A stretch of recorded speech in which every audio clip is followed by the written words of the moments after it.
Bienvenue dans les énergies scolaires. Épisode 179. Extraclasse. Je m'appelle Djibril Talbi, j'ai 21 ans. Je suis le fondateur et le chef de formation de la section e-sport du lycée technologique et professionnel Pierre de Coubertin à Nancy, 54 000. L'école, on en parle beaucoup. Mais est-ce qu'on l'écoute vraiment? Les énergies scolaires. Nathan, enlève le casque. Quoi? On joue ensemble? Vas-y, je joue avec vous les frères. Ça va faire plaisir de rejouer avec vous les copains. L'e-sport, c'est la contraction de Electronic Sport. C'est le monde professionnel du jeu et des jeux vidéo. Je suis sur la scène professionnelle depuis que j'ai 17 ans. Donc moi, je suis à la base un manager d'équipe professionnelle e-sport, reconverti en chef de projet maintenant pour poser un peu la graine de l'e-sport partout et la faire pousser. Je viens de passer 3 années assez intenses parce que j'ai combiné pendant ces 3 années un rythme entre l'école, parce que j'étais à l'IUT Charlemagne dans une formation de BUT, marketing digital, business entrepreneuriat en technique de commercialisation en alternance. À côté, mes projets de club e-sport et en 4e, les cours que je donnais à la section e-sport du lycée. L'idée de la section e-sport, elle vient d'une combinaison entre mon savoir-faire e-sport et le savoir-faire du directeur de l'établissement, Monsieur Alain Hénin. On s'était rencontrés pour faire un petit événement pour la porte ouverte du lycée Pierre de Coubertin dans un but de pouvoir attirer un nouveau public. Donc on avait organisé un tournoi et on a vu qu'il y avait eu un engouement dingue. Et derrière, on en est venu à la conclusion de pourquoi pas implémenter l'e-sport ensemble et pouvoir vraiment avoir une vraie section qui s'apparente à une option classique d'un lycée, quoi.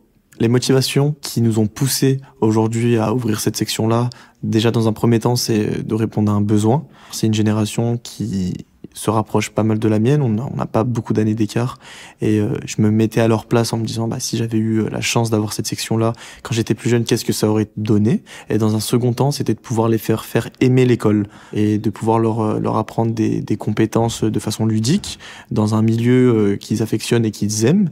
Et dans un troisième temps, c'était de pouvoir ramener des titres au même titre que les sections sportives du lycée. Première smoke posée, deuxième smoke garage posée. Elle est rentrée side, Cover, il est là. Je plante. Wow, incroyable les gars, bien joué. Oh là là. Nous avons remarqué pas mal de bienfaits pour la scolarité de nos élèves. Déjà dans un premier temps, le taux d'absentéisme qui a été quasiment réglé à 100% grâce à la section e-sport, parce qu'on n'accepte pas des élèves qui sont absents la journée, c'est-à-dire que s'ils ont 1 heure d'absence dans la journée, ils peuvent pas assister aux cours. Donc le taux d'absentéisme a été complètement réglé. On a eu 0 redoublement l'année dernière. On était sur un début d'année où il y avait des élèves qui étaient en décrochage scolaire et grâce à la section e-sport, ils ont réussi à s'accrocher.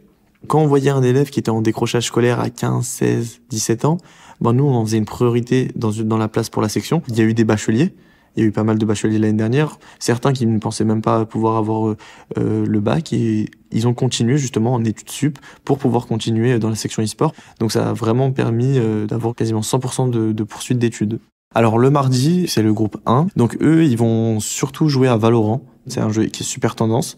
Donc eux, ils vont surtout s'occuper de la stratégie du jeu.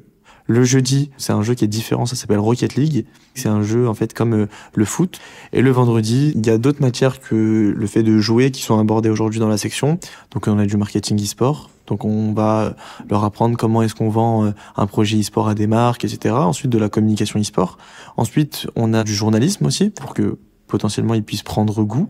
Le but, c'est d'essayer de développer leur âme créative et en fait leur petite flamme entrepreneuriale, leur montrer qu'ils sont capables de pas mal de choses. Il faut juste en fait orienter ça dans leur passion. Donc s'ils arrivent à goûter en fait à toutes ces matières-là dans l'e-sport, ils seront capables de le dupliquer dans un milieu autre que l'e-sport. Donc on essaie de leur montrer toutes ces choses-là. Si par exemple ça vous plaît d'organiser une LAN, vous savez que vous pouvez monter votre propre boîte de prod, d'événements. Je vous explique à quoi ça ressemble. Je suis le PDG de KitKat. Je me dis, vas-y, aujourd'hui, j'arrive pas à captiver la jeunesse. Il y a que des gens entre 30 et 45 ans qui achètent mes KitKat. Mais moi, j'aimerais bien que ce soit entre 16 et 40 ans qui achètent mes KitKat. Il faut un événement qui va faire ça, tu vois. Et ben toi, tu arrives avec ta boîte de prod, l'expertise de l'e-sport, tu l'as. Et ben tu viens me voir et tu me dis, bah regarde, tes 80 000 €, moi je peux tout faire pour toi. On a un élève, il était en décrochage scolaire, il n'aimait pas l'école, il avait des mauvaises notes, etc. On a fait plusieurs réunions avec les parents pour essayer de trouver un moyen de trouver un équilibre entre l'e-sport et qui est sa passion et l'école. Et aujourd'hui, il vient tout le temps en cours, il a plus d'absence et ses notes ont complètement remonté et son niveau sur le jeu est très très haut. Il est proche des 500 meilleurs joueurs du jeu aujourd'hui. Donc une très bonne progression sur le niveau professionnel et sur le niveau scolaire aussi. Là aujourd'hui, le but c'est que on finisse le budget prévisionnel. Donc tout le monde va s'y mettre, ok. Je veux les budgets prévisionnels de chacun parce qu'en fait en fonction de vos budgets prévisionnels, moi je vous mettrai une note et le meilleur budget prévisionnel c'est lui qu'on gardera pour le dossier. Donc profitez-en et impliquez-vous un max, ok. Ouais. On a un projet cette année avec les élèves, c'est d'organiser un grand tournoi international aujourd'hui dans la ville de Nancy.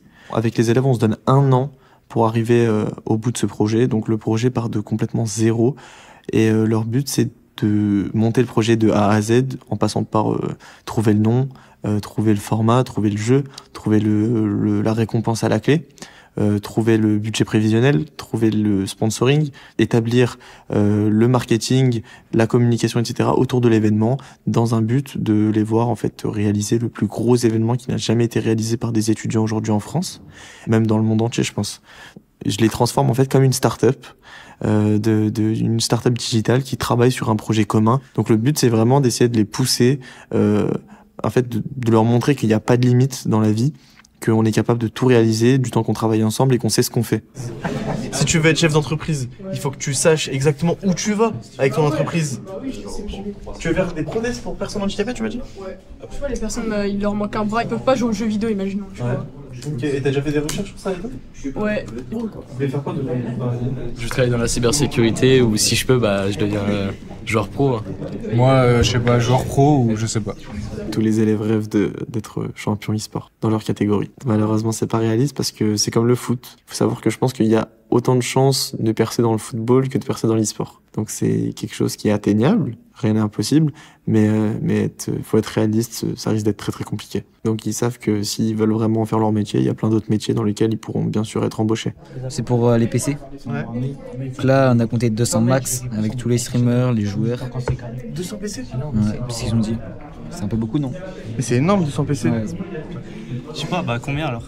Je pense maximum 30, mais grand maximum. Du coup, ça fait moins cher. Ouais, beaucoup moins cher. J'essaie d'avoir avec eux la casquette de grand frère, de formateur et de coach. Je suis là pour justement les aider à évoluer. Moi, j'ai 21 ans.